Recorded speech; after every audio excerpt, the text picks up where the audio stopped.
dibanding raksasa es Hongdi, sehingga ketika si raksasa es meraup, seluruh pegunungan di negara salju terasa bergoncang. Namun sayangnya, tubuh Wang Lin adalah tubuh dewa kuno dengan kekuatan fisik di luar nalar kultivator biasa, dan karena itulah dia hanya tertawa saat melesat ke arah raksasa es dan melepaskan serangkaian tinju Wang Lin yang menyebabkan retakan di langit menjadi lebih kacau. Setiap pukulan Wang Lin akan menyebabkan retakan kecil muncul di permukaan tubuh raksasa es hingga membuatnya mengeluarkan raungan marah saat mengambil langkah mundur. Ketika raksasa es mundur, Li Yuanpeng juga ikut mundur, dan tepat ketika itulah Wang Lin berhasil mendaratkan pukulan di dada raksasa es yang membuat seluruh tubuhnya runtuh. Udahkan seteguk darah saat terpental keluar dari dalam raksasa es, dan matanya memerah ketika berteriak dengan marah bahwa dia akan mengambil resiko menurunkan tingkat budidaya hanya untuk membunuh Wang Lin hari ini. Ketika itulah tangan Li Yuanpeng sekali lagi membentuk segel dan membuat daun-daun teh yang diliputi kekuatan misterius muncul di sekelilingnya. Notis menyebar ke segala arah dan membuat Wang Lin menunjukkan tatapan menyala saat memahami bahwa Li Yuanpeng akan mulai menggunakan domainnya. Ketika pertama kali melihat domain teh Li Yuanpeng, Wang Lin sebenarnya mendapatkan beberapa pencerahan karena domain pemimpin Suyu itu memiliki bentuk fisik, dan ketika itulah Wang Lin mulai berpikir bahwa seharusnya domain seseorang akan mengambil wujud fisik ketika sampai di ranah transformasi jiwa. Setelah mencapai tingkat budidaya saat ini, memahami surga adalah satu-satunya cara untuk menerobos ke ranah selanjutnya, dan melawan seorang pembudidaya dengan ranah yang lebih tinggi akan membantunya untuk melakukan hal tersebut. Menatap daun teh di sekitar tubuh Li Yuanpeng, Wang Lin menarik napas dalam-dalam sebelum menyebarkan jiwa primordialnya seolah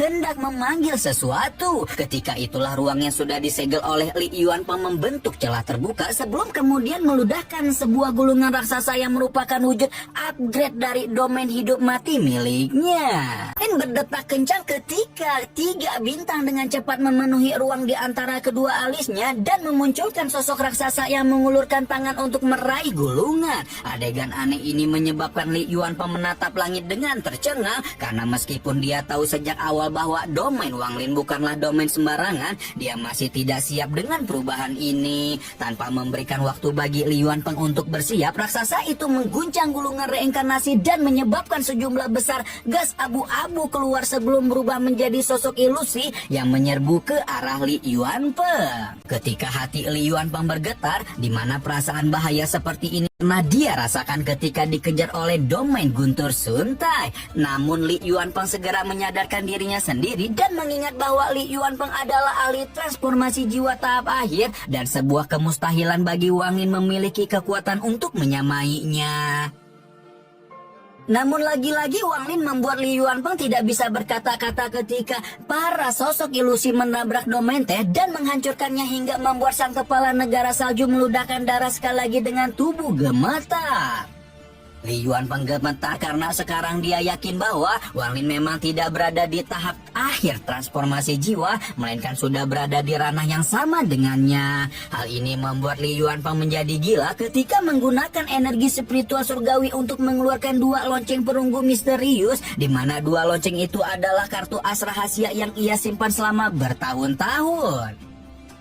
Dengan tetesan darahnya sendiri, Li Yuanpeng membuka segel lonceng dan dari dalamnya muncul 2 lengan layu yang memancarkan kabut hitam pekat dengan aura kematian yang mengaburkan langit dan bumi. Kedua lengan itu melayang lalu membentuk 2 sosok misterius yang dipenuhi kekuatan jahat ketika menyerang ke arah Wang Lin. Namun sayang Wang Lin saat ini memang terlalu OP hingga tanpa banyak upaya dia segera mengunci kedua lengan tua itu dan menyegelnya menggunakan bendera larangan yang dikolektif sama bendera jiwa ke dalam 2 lonceng kuno miliknya sendiri. Semua itu terjadi dalam sekejap mata, dan Li Yuanpeng hanya bisa menyaksikan kehancuran yang sudah ada di pelupuk matanya. Dengan ketakutan yang kini menjadi nyata, Li Yuanpeng mencoba melarikan diri, tapi Wang Lin langsung melesat seperti petir sebelum mendaratkan satu pukulan telak ke tubuh Li Yuanpeng yang membuatnya terpental seperti meteor yang menghantam tanah dan menciptakan kawah selebar 1000 kaki. Salju dan es terlempar ke segala arah dan retakan membelah bumi negara sejauh mata memandang. Li Yuanpeng dengan tubuh bersimbah darah menatap Wang Lin yang menggantung di langit dengan marah, di mana meskipun tubuhnya remuk, kepala negara salju itu menyimpan kegigihan ketika akhirnya memutuskan untuk menghancurkan dirinya sendiri demi membawa Wang Lin ke neraka bersamanya. Tapi Wang Lin tetap tenang ketika menerima ancaman itu, malah membuka celah kekosongan dan berkata bahwa ia bisa meninggalkan tempat ini kapan saja, sehingga apabila Li Yuanpeng benar-benar meledakkan diri, maka yang mati bukanlah dirinya, melainkan tetapi seluruh penduduk negara salju yang berarti adalah rakyatnya sendiri. Li Yuanpeng membeku mendengar ini, dan sorot kemarahan di matanya segera meredup ketika berubah menjadi sorot putus asa. Bagaimanapun, Li Yuanpeng lahir dan tumbuh di negara salju, dan dibalik semua kekuasaan dan ambisinya untuk menjadi kultivator terkuat, masih ada rasa cinta yang tak tergambarkan di hatinya pada tanah ini, dan Li Yuanpeng tak membawanya ke dalam neraka. Setelah keheningan panjang, Li Yuanpeng pun mengakui kekalahannya, menyerah dan membiarkan Wang Lin memurnikan jiwanya. Wang Lin menunjuk ke arah Li Yuanpeng dan mengaktifkan teknik ekstraksi jiwa, membuat tubuh Li Yuanpeng hancur dan berubah menjadi bola cahaya ungu emas yang merupakan fragmen jiwa dari kultivator Rana transformasi jiwa. Sekarang pemimpin negara salju yang merupakan satu-satunya ahli transformasi jiwa mereka telah gugur, dan tidak selesai sampai di situ, Wang Lin memanggil kembali gulungan reinkarnasi sebelum menyebarkan gas abu-abu yang memasuki tubuh setiap pembudidaya formasi jiwa Suyu. Tepat ketika itulah muncul dua segel di dahi mereka yang membuat kultivasi para ahli formasi jiwa itu jatuh, sehingga sejak itulah Suyu yang sebelumnya merupakan negara budidaya tingkat kelima langsung anjlok turun kasta ke negara budidaya tingkat ketiga dalam semalam yang singkat. Berita tentang penindasan Zheng Niu terhadap Suyu itu menyebar lebih cepat daripada angin dan membuat nama Wang Lin alias Zheng Niu yang dapat mengubah nasib satu negara dalam semalam langsung dianggap sebagai kekuatan mutlak yang menggoncang langit. Sementara nama Wang Lin tersebar dengan cepat, seorang lelaki tua lusuh yang tidak lain adalah Yun Kueji tersenyum senang memikirkan bahwa pemilihannya atas kandidat Sujaku selanjutnya sangat tepat, sebelum kemudian mengutus seseorang untuk menyelidiki Liu Mei, karena dia tahu konflik antara Wang Lin dan murid kakak seperguruannya itu belum usai. Yun Kueji berdiri ketika menyimpan kembali koin-koinnya dan bergumam tentang janji lama yang telah dia buat dengan Zhu Kueji. 12 tahun lagi hukumannya akan berakhir dan 1000 tahun pengasingannya hampir selesai. Dunia akan berubah saat dia keluar dari bayang-bayang, dan selain Wang Lin yang sudah dia persiapkan sebagai kader Sujaku baru, ada lagi satu nama yang dia sebutkan, di mana nama itu adalah Zixin, yang ternyata merupakan orang lain yang sudah dia pilih untuk meninggalkan jejak di hati Dao Qianpeng sebagai kandidat Sujaku tersulit yang harus dia lewati.